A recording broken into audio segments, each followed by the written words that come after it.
1947ஆம் ஆண்டு சுதந்திரம் பெற்ற இந்திய நாட்டுக்கு.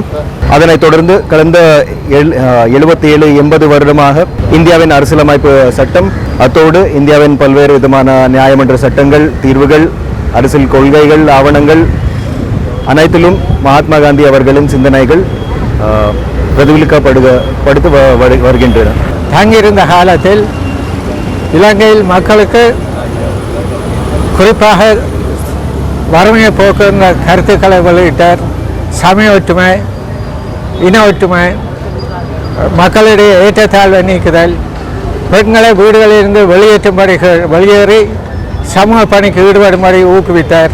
கல்வியில் பெரிய மாற்றங்களை கூறினார். முக்கியமாக தோட்ட தொழிலாளர்களை சந்தித்து அங்கு அவர்களை கல்வியில் கற்க வேண்டும், பொருளாதாரத்தில் உயர வேண்டும், விடுதலையை நோக்கி நகர வேண்டும், உரிமைகளை பெற வேண்டும் என்றெல்லாம் கருத்துக்களை வெளியிட்டார். சமூகங்களுக்கிடையிலே, இனங்களுக்கிடையிலே, மதங்களுக்கிடையிலே ஒரு அன்பையும் சத்தியத்தையும் நேர்மையும் போதித்தவர் அவர் தான்.